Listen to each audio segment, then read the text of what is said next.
Hello students, मैं जुलेखा आप सभी का स्वागत करती हूँ। आज एक नए सब्जेक्ट के साथ जिसका नाम दहेज प्रतिषेध अधिनियम 1961 है। यह सब्जेक्ट हमें UP PCSJ pre and mains exam के लिए उपयोगी होती है। इसके साथ ही UP HGS pre and mains में आपको ये देखने को मिलता है और बिहार एपीओ मेंस में यह सब्जेक्ट आपके लिए महत्वपूर्ण साबित होगा। और इसके साथ साथ ही अगर कोर्ट के प्रैक्टिस करते हैं जो लोग प्रैक्टिशनर हैं, उनको ये धारा अक्सर देखने को मिलती है। ये आईपीसी 498A के साथ दिखाई देती थी। अक्सर एफआईआर दर्ज होते हैं 498A, 323, 54, 506 आईपीसी व 3/4 डीपी एक्ट के साथ। ये धारा इम्पोर्टेंट या ये सब्जेक्ट इम्पोर्टेंट साबित होता था। अब इसके बारे में हम आगे बढ़ने से पहले देखते हैं ज़रा सा। तो इसके नाम पे आते हैं। इसका नाम क्या है? दहेज प्रतिषेध अधिनियम 1961। जैसा कि आपको नाम से प्रतीत हो रहा है कि यह दहेज प्रतिषेध यानी कि दहेज को रोकने के लिए यह अधिनियम बनाया गया था। कब लाया गया था? तो 1961 लाया गया था। इसका थोड़ा सा इतिहास देख लेते हैं। तो प्राचीन काल में दहेज स्वेच्छा से उपहार के रूप में दिया जाता था, परंतु वर्तमान में यह एक अभिशाप बन चुका है। लोग दहेज के लिए हत्या तक भी कर देते हैं।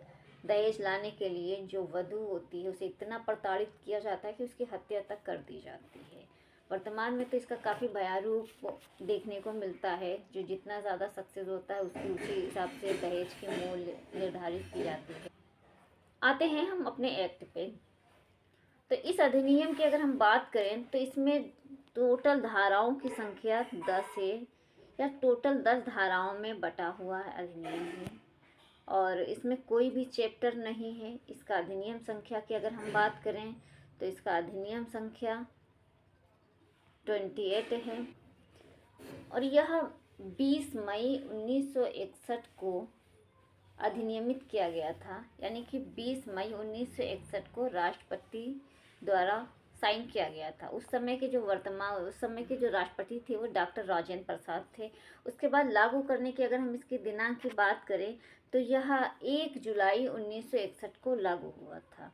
यानी कि 20 मई को अधिनियमित हुआ, राष्ट्रपति जी की सहमति प्राप्त हुई और 1 जुलाई 1961 को लागू। तो ये दो चीज़ें हमने देख ली। अब इसकी उद्देशिका की बात करते हैं तो क्यों लाया गया। तो देखिए, उद्देशिका का जो है इसमें ये कहती है कि दहेज का देना या लेना, यानी कि दहेज देना या लेना प्रतिषिद्ध करने के लिए यह अधिनियम है। तो उद्देशिका हमें याद करना है कि इसका दहेज लेना और देना दोनों चीज़ों को प्रतिषिद्ध करने के लिए यह अधिनियम बना हुआ है। और यह भारत गणराज्य के 12वें वर्ष में संसद द्वारा अधिनियमित किया गया। अब हम धारा 1 पे आते हैं। तो धारा 1 जैसा कि अन्य विधियों में उसका नाम विस्तार होता है, उसी प्रकार से यहाँ पर भी आपको धारा 1 में संक्षिप्त नाम, प्रारंभ और विस्तार बताया गया है। संक्षिप्त नाम में इसका देखते हैं तो इसका नाम दहेज प्रतिषेध अधिनियम 1961 है। इसका विस्तार संपूर्ण भारत पर है। पहले यहाँ जम्मू कश्मीर पर लागू नहीं था, परंतु 31 अक्टूबर 2019 से यह जम्मू कश्मीर पर भी लागू हो गए। तो ये अब संपूर्ण भारत पर लागू है। अब यहाँ पे इसके प्रवर्तन की तारीख देखते हैं। तो इसके प्रवर्तन की तारीख बताएगी जो राजपत्र में अधिसूचना द्वारा नियत है। तो यह 1 जुलाई 1961 को लागू हुआ। एक एक पॉइंट अच्छे से नोट करते चलिए। दहेज 2 में दहेज की परिभाषा दी गई है। दहेज 2 में बताया गया है कि दहेज से कोई ऐसी संपत्ति या मूल्यवान प्रतिभूति या विपरीत है। बहुत तोड़ के हम आपको समझाएंगे। 2 चीज़ें निकल के आई। दहेज के अंतर्गत क्या चीज़ें आती हैं? तो सबसे पहले बताया गया कि संपत्ति या मूल्यवान प्रतिभूति, 2 शब्द हमको देखने को मिलते हैं। ठीक है, कि इसके अंतर्गत क्या है। तो एक तो संपत्ति है, दूसरी मूल्यवान पर। संपत्ति कैसी होगी? तो संपत्ति 2 प्रकार की होती है, एक तो चल होती है, दूसरी अचल। तो दोनों प्रकार की संपत्ति आएगी। फिर हम देखते हैं मूल्यवान प्रतिभूति। तो मूल्यवान प्रतिभूति की परिभाषा समझने के लिए हमें आईपीसी धारा 30 में और नया जो संहिता बन गई है भारतीय न्याय संहिता की धारा 2 क्लास 31 में इसकी परिभाषा दी गई है, जिसके अंतर्गत जो प्रतिभूत होती है वो ऐसी राशि होती है जिसके द्वारा एक ऐसा दस्तावेज होता है मूल्यवान प्रतिभूति में जिसमें अधिकार या दायित्व दिया जाता है या लिया जाता है। इसकी परिभाषा हम बीएनएस एंड आईपीसी में देख सकते हैं। अब हम देखते हैं, ये तो हो गया कि दहेज में क्या होगा, तो क्या होगा, तो या तो संपत्ति दी जाएगी या मूल्यवान प्रतिभूति आएगी। अब एक क्वेश्चन अगला निकल के आता है कि कब दिया जाएगा, तो इसका आंसर हम देखते हैं। तो कहा गया जो विवाह के समय या उसके पश्चात या किसी समय, तीन चीज़ें आई कि विवाह के समय या पहले या पश्चात। कब देंगे, या तो विवाह के समय दिया जाएगा या पहले दिया गया हो या पश्चात। अब अगला क्वेश्चन देखते हैं, तो किसे देंगे, तो कहा गया कि विवाह में दो पक्षकार होते हैं, एक वर पक्षकार दूसरा वधु पक्षकार।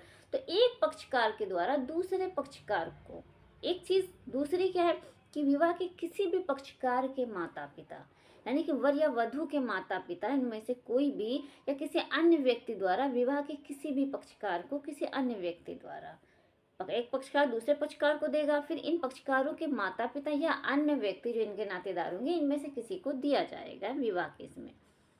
फिर उक्त पक्षकारों के विवाह के संबंध में कैसे देंगे, या तो डायरेक्ट हम देंगे या इनडायरेक्ट, प्रत्यक्षता या अप्रत्यक्षता दी गई हो या दी जाने का करार किया, यानी कि डायरेक्ट इनडायरेक्ट दिया गया हो या इसका एग्रीमेंट किया गया हो, किंतु उन व्यक्तियों के संबंध में जिन्हें मुस्लिम स्वे विधि शरीयत लागू होती है, मेहर इसके अंतर्गत नहीं आता है, परंतु मेहर नहीं आता। ठीक है, मेहर क्या है, मेहर जान लीजिए। मेहर मुस्लिम लॉ में, मुस्लिम शरीयत के अनुसार एक दी जाने वाली धनराशि होती है या एक दिए जाने का वचन होता है। मेहर वह धनराशि होती है जो विवाह के आवश्यक परिणाम के रूप में पति द्वारा पत्नी के सम्मान के रूप में दिया जाता है, या एक अप्रत्यभूत ऋण या अनसिक्योर्ड डेब्ट होता है।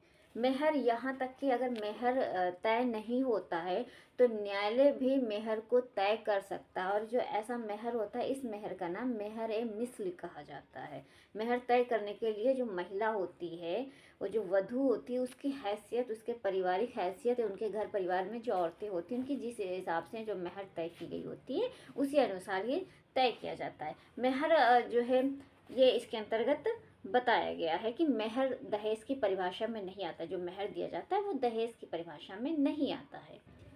एक केस है जिसमें इसके उद्देश्य की बात कही गई थी, विकास बनाम राजस्थान राज्य का, सन 2002 का। इसमें सुप्रीम कोर्ट ने कहा था कि दहेज देने या लेने के खतरे को नियंत्रित करने तथा इसके विरोध करने के तरीकों के माध्यम को ढूंढकर अपनाया जाए, उपाय को अपनाया जाए, ताकि दहेज जैसी बुराई को समाप्त किया जाए। एक केस में कहा गया था। एक इम्पोर्टेंट चीज़ ये है कि जो दहेज प्रतिषेध अधिनियम 1961 में लाया गया था, तो इसके लिए संयुक्त बैठक भी की गई थी। ये प्री में क्वेश्चन बनता है कि निम्नलिखित में से किस अधिनियम के लिए संयुक्त बैठक की गई थी। तो इसमें ये अगर कई ऑप्शन में आपके अदर अदर एक्ट दिए गए होंगे, लेकिन अगर दहेज प्रतिषेध अधिनियम है तो आप उसको लगा देंगे कि दहेज प्रतिषेध अधिनियम को बनाने में संयुक्त बैठक की गई थी। इसमें आगे बढ़ते हैं हम। तो हमने दहेज की परिभाषा देख ली कि दहेज क्या होता है। तो इसके अंतर्गत या तो संपत्ति दी जाती है या ली जाती है, मूल्यवान प्रतिभूति किसको देंगे, तो विवाह के एक पक्षकार द्वारा दूसरे पक्षकार को, या विवाह के एक पक्षकार के माता पिता द्वारा दूसरे विवाह के पक्षकार के माता पिता को, या किसी अन्य व्यक्ति को भी जो उनके नातेदार होंगे, जो भी हो, वो उनके कहने पे दिया जाता है। तो ये दहेज आता है। और इसके अंतर्गत क्या नहीं आता है, तो मेहर नहीं आता। बहुत इंपॉर्टेंट है, बहुत बार एग्जाम में पूछा गया, ये इसके अंतर्गत नहीं आता। फिर इसके बाद हमने देखा कि जो मूल्यवान प्रतिभूति वो क्या होती है। तो हमने बताया जो आईपीसी की धारा 30 में या जो बीएनएस की धारा 2 क्लास 31 में मूल्यवान प्रतिभूति को परिभाषित किया गया, वो इसके अंतर्गत आता है। अब हम धारा 3 देखते हैं, बहुत इंपॉर्टेंट है। अभी यूपी पीसेज है 2022 में धारा 3-4 के से मेंस में क्वेश्चन बना हुआ था, इसलिए बहुत इंपॉर्टेंट धारा है, इसको अच्छे से पढ़ते हैं। देखिए धारा 3 क्या कहती है। धारा 3 इसके पनिशमेंट की बात करती है। क्या कहती है, दहेज देने या लेने के लिए शास्ति बताया गया है। पेनाल्टी फॉर गिविंग और टॉकिंग डाउरी, क्या बोल रहा है इसमें, देखते हैं कि यदि कोई व्यक्ति इस अधिनियम के प्रारंभ के पश्चात, कब अधिनियम लागू हुआ था, तो 1961 में, ठीक है, पश्चात दहेज क्या करेगा, देगा या लेगा अथवा दहेज देने या लेने के लिए दुष्प्रेरित करेगा, वह कारावास से जिसकी अवधि 5 वर्ष से कम की नहीं होगी, और जुर्माने से जो 15,000 रुपये या ऐसे दहेज के मूल्य की रकम तक का, इनमें से जो भी अधिक हो, कम नहीं होगा, दंडनीय होगा।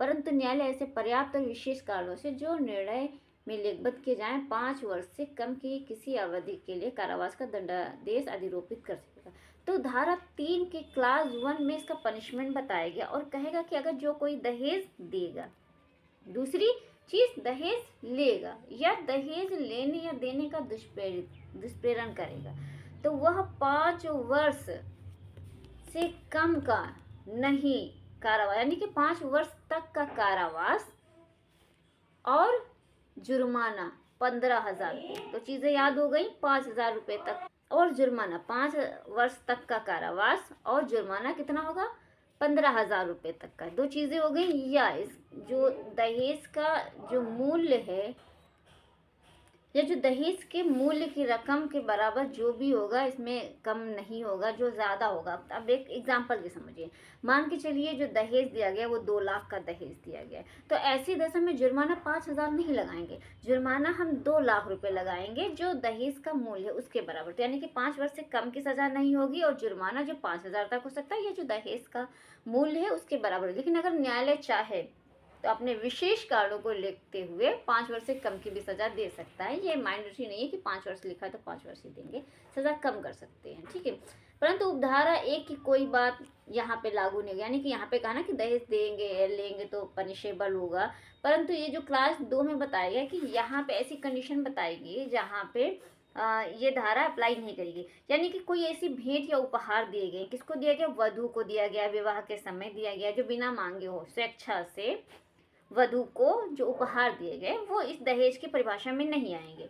दूसरी बात है, परंतु जो ऐसी भेंटें हैं ये इस अधिनियम में जो सूची बताई गई है उसके अनुसार, इस सूची में ये है कि जो इंसान दे रहा है उसकी हैसियत देखेंगे। ऐसा तो नहीं कि वो खुद बहुत लो है और इतना महंगा दे रहा है तो वो भी दहेज में आ जाएगा, उसकी हैसियत के अनुसार उसका उपहार भी देखा जाएगा। दूसरे में देखते हैं वर को, पहले ए में हमने देखा क्या है, वधू को दिया जा रहा है स्वेच्छा से उपहार, तो दहेज की परिभाषा में नहीं आएगा। खा में देखते हैं तो ऐसी भेंटें जो वर को विवाह के समय स्वेच्छा से दिया जाता है, ठीक है, तो वे इस अधिनियम के तहत या इस धारा के तहत दंडनीय नहीं माना जाएगा, ये अपवाद बताए गए हैं।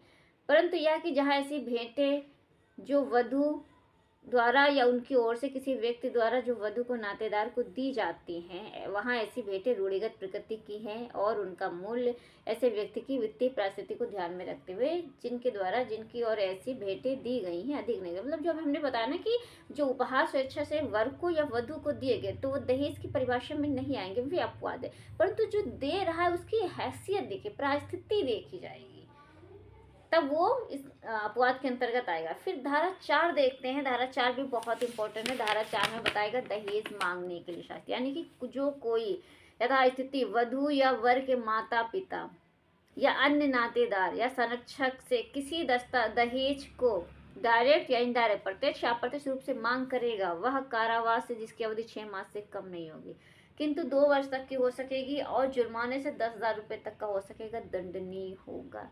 परंतु पर्याप्त विशेष कारणों से न्यायालय उल्लिखित किए जाएंगे 6 मास से कम अवधि के कारावास से दंडादेश अधिरूपित कर सकेगा। यहाँ पे धारा 4 कह रहे कि अगर कोई दहेज मांग रहा है तो पेनल्टी क्या होगी, तो बताया गया जो 6 मास से कम नहीं होगी लेकिन 2 वर्ष तक हो सकती है। 6 मास से कम नहीं होगी परंतु 2 वर्ष तक हो सकेगी। और जुर्माना कितना बताया गया है, और जुर्माना 10,000 रुपये तक हो सकता है। न्यायालय चाहे तो कारणों को लेखबद्ध करते हुए 6 मास से कम की भी सजा दे सकता है, क्योंकि लिखा ना 6 मास, अभी हमने ऊपर पढ़ा था तो वहाँ पे कितनी सजा थी, 5 वर्ष तक। न्यायालय चाहे तो विशेष कारणों को लिखते हुए 5 वर्ष से कम की सजा भी दे सकता है और जुर्माना कितना था, 15,000 था, और या जो दहेज का मूल्य है उसके बराबर दे सकता था। तो ये हमें दोनों धारा अच्छे से याद हो गई। 4 का देखते हैं। 4 का विज्ञापन पर पाबंदी की बात करता है, यानी कि दहेज लेने या देने के संबंध में कोई विज्ञापन प्रकाशित नहीं किया जाएगा। अगर कोई विज्ञापन प्रकाशित करता है तो वो धारा 4 का के तहत पनिशेबल होगा, उसे दंडित किया जाएगा। कितनी सजा इसमें बताएगी, तो बताएगा 6 मास से कम नहीं होगी किंतु 5 वर्ष तक की हो सकेगी और जुर्माना जो 15,000 रुपये तक हो सकता था। ठीक, इसमें कितना पनिशमेंट है, 6 महीने का से कम नहीं होगा किंतु 5 वर्ष तक हो सकता है और जुर्माना 15,000, 6 मास से कम का नहीं 5 वर्ष तक की सजा हो सकती है। जुर्माना कितना है, या जुर्माना 15,000 रुपये तक होता है। न्यायालय चाहे तो विशेष कारणों को लिखते हुए सजा को कम कर सकता है। अगली धारा देखते हैं, धारा 5 देखते हैं, बहुत इंपॉर्टेंट धारा है। धारा 5 में बताया गया दहेज लेने या देने का जो करार होगा, एग्रीमेंट होगा, वो क्या होगा, वो शून्य होगा। यानी कि किसी ने दहेज देने या लेने का करार किया था, फिर बाद में मुकर गया मैं तो नहीं दूंगा, तो आप उसको एनफोर्स कराने के लिए कोर्ट नहीं जाएंगे, क्योंकि ये जो एग्रीमेंट है वो शून्य माना जाएगा। ये धारा 5 भी हमने देख लिया। अब धारा 6 देखते हैं, क्या है, दहेज का पत्नी या उनके वारिसों के फायदे के लिए होना। अब मान के चलिए दहेज दे दिया गया है, अब वो दहेज का यूज़ क्या होगा, कैसे उसका यूज़ किया जाएगा, तो हम देखते हैं इसमें बताया गया कि जहाँ कोई दहेज ऐसी स्त्री से भिन्न जिसका विवाह के संबंध में दिया गया किसी व्यक्ति द्वारा प्राप्त किया जाता है, यानी कि जो दहेज दिया गया जिसने की शादी उससे किसी भिन्न महिला ने या किसी व्यक्ति ने प्राप्त किया है, तो वहाँ पे वो दहेज हम वापस करा देंगे। किसको वापस कराएंगे, तो बताया गया है कि विवाह के पूर्व, अब देखिए यहाँ पे जो है टाइम पीरियड बताया गया, बहुत इंपॉर्टेंट है, धारा 6 अच्छे से ध्यान दीजिएगा कि यहाँ पे क्या है, दहेज का पत्नी उनके वारिसों के फायदे के लिए होना। अगर दहेज विवाह से पहले प्राप्त किया गया है तो विवाह की तारीख से 3 महीने के भीतर वापस कर दिया जाएगा। एक चीज़ अगर विवाह से पहले दिया गया तो कब वापस करेंगे, विवाह होने की तारीख से 3 महीने के भीतर। फिर दूसरा आता है अगर विवाह के समय दिया गया है, तो विवाह के समय या उसके बाद, यानी कि विवाह के समय दिया गया या शादी के बाद दिया गया है, तो वहाँ पे प्राप्ति जिस तारीख को दहेज प्राप्त किया गया उस तारीख से 3 महीने के भीतर वापस कर दिया जाएगा। और अगर ऐसी स्त्री जिसकी शादी हुई है वो अवयस्क है, तब प्राप्त किया गया है किसी अन्य व्यक्ति द्वारा दहेज, तो ऐसी स्थिति में जब वह वयस्क हो जाती है, यानी कि 18 वर्ष की आयु प्राप्त कर लेती है, तो प्राप्ति की तारीख से 3 महीने के भीतर उसे वापस कर दिया जाएगा, अंतरित कर दिया जाएगा, और जिसके पास ऐसा पति थे वो न्यास के रूप में स्त्री के फायदे के लिए धारण करेगा। ये क्लास 6 बताता है। एक बार फिर से बता दे रहे हैं, क्लास 1 6 का इसमें बताया गया है कि अगर जो दहेज दिया गया है वो ऐसी स्थिति से भिन्न किसी व्यक्ति ने प्राप्त किया है जिसकी शादी हुई किसी अन्य व्यक्ति ने उस दहेज को प्राप्त किया है, ठीक है। तो प्राप्ति अगर कब प्राप्त किया, शादी से पहले दिया गया है, तो शादी की तारीख से 3 महीने के भीतर उसे वापस कर दिया जाएगा। और अगर शादी के समय दिया गया या शादी के बाद दिया गया, तो जिस तारीख को प्राप्त किया उस प्राप्ति की तारीख से 3 महीने के भीतर वापस कर देंगे। और अगर जिस स्त्री की विवाह हो रही थी वो वयस्क थी, तो जैसे ही वो 18 वर्ष की होती है या वयस्क होती है उसी तारीख से 3 महीने के भीतर वापस कर दिया जाएगा, और जिसको दिया जा रहा है वो एज ए ट्रस्टी ही उसको यूज़ करेगा। आगे बढ़ते हैं हम। क्लास 2 में बताया गया कि अगर कोई व्यक्ति जिसको ऐसा वापस करना था, ठीक है, जिसको दहेज मिला था उसे वापस करने का आदेश दिया था और उसने वापस नहीं किया, वापस करने में, अंतरण करने में असमर्थ रहा, तो ऐसी दशा में जो टाइम 3 महीने का, यहाँ पे देखिए तीनों में 3 महीने का, विवाह से पहले दिया गया तो शादी की तारीख से 3 महीने के भीतर, या विवाह के समय दिया गया पश्चात दिया है तो प्राप्ति की तारीख से 3 महीने के भीतर। अगर 18 वर्ष से कम थी तो जिस तारीख को 18 वर्ष हो रही थी उस तारीख से 3 महीने के, यहाँ पे 3 महीने का समय पीरियड है। इस समय पीरियड के अंदर अगर आदेश किया गया था कि वापस करें, उन्होंने वापस नहीं किया है, तो कौन सी सज़ा होगी, तो बताया गया है कि ऐसी दशा में 6 महीने से कम नहीं होगी, किंतु 2 वर्ष, यानी कि 6 से लेकर 2 वर्ष तक की सज़ा दी जा सकेगी, या जुर्माना जो होगा 5,000 रुपये, जो किंतु 10,000 रुपये तक का हो सकेगा। 5,000 से बिल्कुल कम नहीं होगा, लेकिन 10,000 तक हो सकता है, या दोनों से दंडनीय होगा, यहाँ पे बताया गया है। और किसको दिया जाएगा, क्लास 3 का इंपॉर्टेंट बताया गया कि किसी संपत्ति के लिए हकदार स्त्री को प्राप्त करने के लिए पूर्व अगर मृत्यु हो जाती है, सपोज दैट अब उसे वह प्राप्त करना था, क्योंकि वापस करें, किसको वापस करें, तो उसी महिला को ही तो वापस करें ना, जिसके लिए दहेज, जिसकी शादी हुई थी उसी के लिए दहेज दिया था, लेकिन उसको दहेज मिला ही नहीं, वो तो उनके ससुराल वाले ने ले लिया या उनके नातेदारों, खानदान अन्य लोगों ने ले लिया, तो हमें वापस तो कराना है ना, तो ठीक है वापस करा दे। अब सपोज दैट अगर वो व्यक्ति, महिला मर गई, तो ऐसी दिशा में जो दहेज था वो दहेज किसको मिलेगा, तो कहा गया स्त्री के जो वारिस हैं या जो दावा करने के हकदार व्यक्ति उनको प्राप्त करेंगे। परंतु अगर स्त्री की मृत्यु उसके विवाह के 7 साल के भीतर हो गई, डाउरी डेथ माना जाएगा, ठीक है, हाँ, आप वो भी कैसी, आप प्राकृतिक कारणों से हुई है, तो ऐसी दशा में अगर उसका कोई संतान है तो संतान को दहेज दे दिया जाएगा, अदरवाइज नहीं है तो उसके माता पिता को दहेज वापस कर दिया जाएगा। यदि संतान है, संतान को अंतरित की जाएगी और अंतरण तक ऐसे संतान के लिए न्यास के रूप में धारण किया जाएगा। 3 का बताया गया है कि जहाँ उपधारा 1 या 3 द्वारा अपेक्षित संपत्ति का अंतरण करने में असफल रहता है, और यहाँ पे ये जो बताया गया है ये मरने के बाद अगर महिला मृत्यु हो जा रही है, वहाँ पे भी असफल रह रहा है। क्लास क्या बताया गया, उपधारा 1 या उपधारा 3 द्वारा अपेक्षित संपत्ति का अंतरण करने में असफल रहने के लिए उपधारा 2 के अधीन सिद्ध दोष ठहराए गए किसी व्यक्ति ने उपधारा के अधीन उसके सिद्ध दोष ठहराए जाने के पूर्व किसी संपत्ति का उसके लिए हकदार स्त्री का या यथास्थिति उसके वारिसों, माता पिता या संतान का अंतरण नहीं किया, वहाँ न्यायालय उपधारा के अधीन दंडनीय निर्णय करने का अतिरिक्त लिखित आदेश द्वारा निर्देश देगा। यानी कि वापस नहीं किया तो वहाँ पे पनिशमेंट दिया जाएगा। कितनी सजा होगी, तो ये बताया कि अगर आदेश दिया गया तो उन्होंने स्त्री के माता पिता को वापस किया, ना संतान को वापस किया है और असफल रहे, तो ऐसी असफलता के बाद संपत्ति के मूल्य के बराबर रकम उससे ऐसे वसूल किया जाएगा जैसे कि न्यायालय से जो जुर्माना अधिरोपित किया जाता है। इसको बहुत ही शॉर्ट में समझिए कि अगर न्यायालय ने ऐसे दहेज को वापस करने के लिए आदेश दिया, उसके बावजूद भी उस व्यक्ति ने ना तो उसके बच्चों को वापस किया और ना ही उनके माता पिता को भी वापस किया, तो वहाँ पे जो संपत्ति थी दहेज के जो मूल्य के बराबर वसूला जाए। वो वसूलने का जो तरीका ऐसे होगा जैसे कोर्ट ने पेनाल्टी लगाई हो, जुर्माना अधिरोपित करा हो।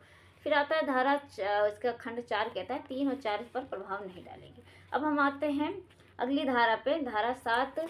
अगली धारा पे हम आते हैं तो अगली धारा 7 है। धारा 7 में संज्ञान है, बहुत इंपॉर्टेंट धारा है, ये भी कई बार पूछी गई है कि दहेज प्रतिषेध अधिनियम की धारा के अंतर्गत अपराधों का संज्ञान बताया गया। तो ये धारा 7 है, इसके अंतर्गत बताया गया। धारा 7 में बताया गया है संज्ञान क्या बताएगा, दंड प्रक्रिया संहिता में किसी बात के होते हुए। अब तो BNSS लग गई, ठीक है। फिर आप इसमें लिखा है, हम आगे देखते हैं कि दंड प्रक्रिया संहिता के अंतर किसी बात के होते हुए, तो कौन सी धारा थी संज्ञान की CRPC में, तो 190 क्लास 1 ABC 3 तरीके से अपराधों का संज्ञान बताया गया था। A में था परिवाद करने पर, कंप्लेंट दाखिल होने पे, दूसरे में जो B में था वो पुलिस रिपोर्ट पर, और C में था वह सुमोटो था, स्वतः संज्ञान कर सकता था। अब ये BNSS की धारा 210 क्लास 1 ABCD में आ गया है, यानी कि जो 190 था अब 210 में अपराधों का संज्ञान बताया गया। अब देखते हैं संज्ञान मतलब होता है क्या, यानी कि न्यायालय जब अवगत होता है, भीग होता है मामले से, और जैसे ही संज्ञान होता है यहीं से ही कार्रवाई जो न्यायालय की शुरू हो जाती है, और ऐसी कार्रवाई जांच कहलाती है। आगे बढ़ते हैं, यानी कि चार्ज फ्रेम होने से पहले की हमने बताया था ना, कार्रवाई जो होती है वो जांच की कार्रवाई होती है। अब देखते हैं कौन संज्ञान ले सकता है। ये तो हमने देख लिया, धारा 7 में संज्ञान लिया जाएगा। कौन लेने के लिए अधिकारी है, तो महानगर मजिस्ट्रेट। तो ये तो सभी जगह पे नहीं है, महानगर क्षेत्रों में ही महानगर मजिस्ट्रेट दिखाई देते हैं, ठीक है। या प्रथम वर्ग न्यायिक मजिस्ट्रेट का न्यायालय से अवर को, यानी कि या तो महानगर मजिस्ट्रेट इसमें संज्ञान करेंगे या प्रथम वर्ग न्यायिक मजिस्ट्रेट इन मामलों में अपराधों का संज्ञान करके उनका विचारण करेंगे। कैसे करेंगे, B में बताया गया, तो बताया गया कि इस अधिनियम के अधीन किसी अपराध का संज्ञान अपनी जानकारी पर, यानी कि सुमोटो भी कर सकते हैं। कौन सा क्लॉज था, C। जैसे अपराध के गठित करने वाले तथ्यों को पुलिस रिपोर्ट पर, सुमोटो भी वहाँ पे किया जा सकता है, या पुलिस रिपोर्ट भी FIR दर्ज करा के भी इन मामलों का संज्ञान कर सकते हैं। अब इसमें आता है कि कौन कराएगा इन मामलों की जो है FIR या जो सूचना दी जाएगी किसके द्वारा, तो यह कहा गया जो कोई व्यथित व्यक्ति यानी कि विक्टिम पर्सन है वो करेगा, या उसके माता पिता या नातेदार या कोई NGO के द्वारा भी परिवाद किया जा सकता है। इनके परिवार पर, इनकी शिकायत पर, इन मामलों का शिकायत पर न्यायालय संज्ञान कर सकता है। महानगर मजिस्ट्रेट या प्रथम वर्ग न्यायिक मजिस्ट्रेट विधिपूर्ण होगा कि वो इस अधिनियम के अधीन किसी अपराध का सिद्ध दोष ठहराए गए किसी व्यक्ति के विरुद्ध इस अधिनियम के अपराधिक कोई दंडादेश पारित करे। तो जब प्रथम वर्ग मजिस्ट्रेट के समझ संज्ञान मामला गया, उसने संज्ञान किया तो विचारण करेगा, तो उसी वो शक्ति होगी, तो इसमें सिद्ध दोष ठहरा सकता है। आगे बढ़ते हैं हम, तो यहाँ पे इसका क्लास 2 देखते हैं। क्लास 2 में बताया गया इस अधिनियम की कोई बात धारा अध्याय 36 CRPC जो अब BNSS में अध्याय 38 हो गया है, उस पर कोई प्रभाव नहीं डाली। वहाँ परिसीमा काल बताया गया है, ठीक है, तो वहाँ परिसीमा काल जो है इस पर प्रभावित नहीं होगा। फिर बोला गया क्लास 3 में बताया गया कि किसी विधि में किसी बात के होते हुए अपराध से व्यतीत व्यक्ति द्वारा किया गया कोई कथन ऐसे व्यक्ति को इस अधिनियम के अधीन अभियोजन का भागी नहीं बनाया गया। यानी कि जो अपराध से व्यतीत व्यक्ति द्वारा किया गया कोई कथन है, इस अधिनियम के अधीन अभियोजन का भागी नहीं बनाया जाएगा। आगे बढ़ते हैं सेक्शन 8, ये भी इम्पोर्टेंट है। इसमें बताया गया है कि जो अपराध की प्रकृति बताई कि अपराध की प्रकृति कैसी होगी, तो बताया गया है कि अपराधों का कुछ परियोजना के लिए संज्ञेय तथा जमानती और अशमनीय होगा। इसमें कहा गया है कि जो नेचर होगा इस अधिनियम का, जो नेचर होगा अपराधों का, वो कैसा होगा। तो सबसे पहले अपराध कैसा होगा, संज्ञेय होगा। दूसरा क्या होगा, जमानती और अशमनीय। संज्ञेय में क्या होता है, हमने आपको बताया था सीआरपीसी की जब वीडियो बना रहे तो उसमें हमने आपको संज्ञेय को बहुत अच्छे डिटेल में जाके बताया भी था कि संज्ञेय से तात्पर्य पुलिस को अधिकारी होता है कि वो बिना मजिस्ट्रेट के आदेश के या वारंट के किसी व्यक्ति को गिरफ्तार कर सकता है। ठीक है। जमानती होगा यानी कि जमानत दे दी जाएगी।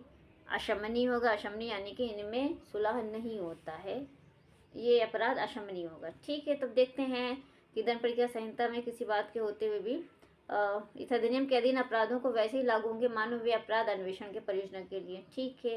निम्नलिखित में से भिन्न विषयों के परियोजना के लिए धारा 42 में विनिर्दिष्ट विषय सीआरपीसी की बात हो रही है। वारंट के बिना, मजिस्ट्रेट किसी आदेश के बिना गिरफ्तारी संज्ञेय अपराध, यानी कि संज्ञेय अपराध तो जाहिर सी बात है बिना मजिस्ट्रेट के गिरफ्तार कर सकते हैं। और इस जो प्रत्येक अपराध होगा वो अजमानती होगा और शमनी। देखिए पहले यहाँ पे जमानती था, फिर उसे इसको चेंज करके इसे जमानती से अजमानती बनाया गया है। तो ये कब चेंज किया गया है, तो ये 1986 में संशोधन हुआ था। 19/11/1986 से इसमें जमानती की जगह पे अजमानती कर दिया। अभी अपराध अजमानती की श्रेणी में रखा गया। धारा 8 का देखते हैं तो कुछ मामलों में सबूत का भार बताया गया। 8 का में बताया गया कि जो सबूत का भार है वो किस पर हो गया। तो कहा गया कि धारा 3 के अधीन दहेज लेने या देने का या दुष्प्रेरित करने के लिए धारा 4 के अधीन दहेज मांगने के लिए अभियोजित किया जाता है, तो वहाँ पर साबित करने का भार उसी व्यक्ति पर होगा जिसने उन धाराओं के अधीन कोई अपराध नहीं किया। यानी कि जिसके ऊपर अगर कहा गया कि ये अपराध किया तो वो कह रहा था मैंने अपराध नहीं किया, तो उसी पर ही वो होगा कि वो आके साबित करे कि उसने अपराध नहीं किया। यहाँ पे बर्डन ऑफ प्रूफ है वो चेंज हो जाता है। 8 काम में दहेज प्रतिषेध अधिकारी बताया गया है। तो दहेज प्रतिषेध अधिकारी कौन नियुक्त करेगा, सबसे पहले तो ये क्वेश्चन निकल के आता है। तो दहेज प्रतिषेध अधिकारी की नियुक्ति राज्य सरकार करेगी धारा 8 खा के अंतर्गत। ठीक है। 8 खा के अंतर्गत। और फिर आता है तो जितने वो ठीक समझे कितने करेगी राज्य सरकार, तो जितना उसे आवश्यक लगता है क्षेत्र के अनुसार जितनी उसकी होगा और जितना आवश्यक हो 1 2 3 जितना भी होगा अधिकारी नियुक्त कर सकता है और उनको अधिकारिता को प्रयोग करने के लिए उनकी शक्ति जो भी होंगी वो बता सकता है राज्य सरकार। फिर क्लास 2 में देखते हैं तो इसमें बताया गया है कि जो दहेज प्रतिषेध अधिकारी होगा उसको कौन कौन सी शक्तियाँ दी जाएंगी, कौन कौन से कृत्यों का पालन करना होगा उसमें बताया गया। तो सबसे पहले यही देखेगा कि इस अधिनियम के उपबंधों का अनुपालन किया जा रहा है कि नहीं किया जा रहा है। इसके लागू होने के बाद भी लोग पता चले बिना खौफ के खूब ज़्यादा दहेज ले रहे हैं तो यहाँ पे भी उसे रोका गया है। फिर दहेज देने या लेने को दुष्प्रेरित करने के लिए अगर कोई ऐसा कर रहा है दहेज मांगने का, तो यथासंभव रोकने का प्रयास करेगा। और इस अधिनियम के अधीन अपराध करने वाले व्यक्तियों के अभियोजन के लिए ऐसा साक्ष्य एकत्र करना जो आवश्यक हो वो भी ये करेगा अधिकारी, दहेज प्रतिषेध अधिकारी। ऐसा अतिरिक्त कार्य करना जो राज्य सरकार अन्य कोई काम बताए वो भी वो कर सकता है। फिर सरकार राजपत्र में अधिसूचना द्वारा दहेज प्रतिषेध अधिकारी को किसी पुलिस अधिकारी ऐसी शक्तियां प्रदान कर सकेगी जो अधिसूचना में विनिर्दिष्ट किया, यानी कि अन्य शक्तियां जो भी उसे सही लगे राज्य सरकार ऐसे अधिकारी को निर्दिष्ट कर सकती है। फिर क्लास 4 में देखते हैं तो इसमें बताया गया है कि दहेज प्रतिषेध अधिकारी को ऐसे कार्यों के लिए कृत्यों को दक्ष पालन करने में सलाह देने सहायता करने के लिए सलाहकार एक बोर्ड नियुक्त कर सकेगी, जिससे धारा 1 के अधीन अधिकारिता का प्रयोग करता है 5 या अधिक समाज कल्याण कार्यकर्ता होंगे जिनमें से कम 2 महिलाएं होंगी। अब ये क्लास 4 इंपॉर्टेंट हो जा रहा है, यहाँ से क्वेश्चन बन सकता है कि क्लास 4 में देखिए हमने आपको बताया 9B में दहेज प्रतिषेध अधिकारी हमने बताया कौन नियुक्त करता है, तो राज्य सरकार कितने जितना वो आवश्यक समझे। वो क्या क्या कार्य करेगा, वो दहेज पर मतलब देखेगा कि इस अधिनियम का अनुपालन हो रहा है कि नहीं हो रहा है। ठीक है। दहेज लेना और देना दुष्प्रेरित करने के लिए यथासंभव प्रयास करेगा कि इस ऐसा रोका जाए, दहेज न लिया जाए, उसका न लिया जाए, न दिया जाए, न दुष्प्रयोग किया जाए, ऐसा रोकने का प्रयास करेगा। और अगर ऐसा अपराध हो भी गया तो साक्ष्य एकत्र करने के लिए जो भी आवश्यक हो वो अपने कदम उठाएगा। फिर हमने बताया था कि अन्य जो है राज्य सरकार चाहे तो अन्य कार्य भी सौंप सकते हैं जो इसमें नहीं बताए गए।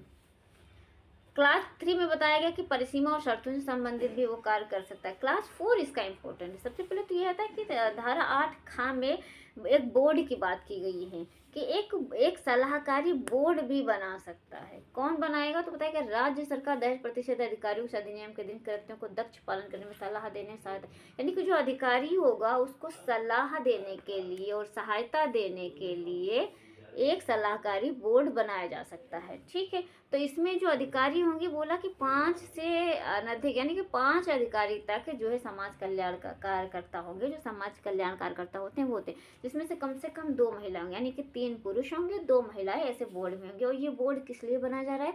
ताकि जो दहेज प्रतिषेध अधिकारी है उसको सलाह मिल सके और सहायता मिल सके। फिर 9 देखते हैं, 9 में नियम बनाने की शक्ति बताई गई है। तो यहाँ पे देखिए 9 में नियम बनाने की शक्ति किसकी है? राज्य की आ रही है। राज्य सरकार को इस अधिनियम के परियोजनाओं के लिए जो अधिनियम बनाए गए इनको कार्यान्वित करने के लिए राजपथ में अधिसूचना द्वारा बना सकती है।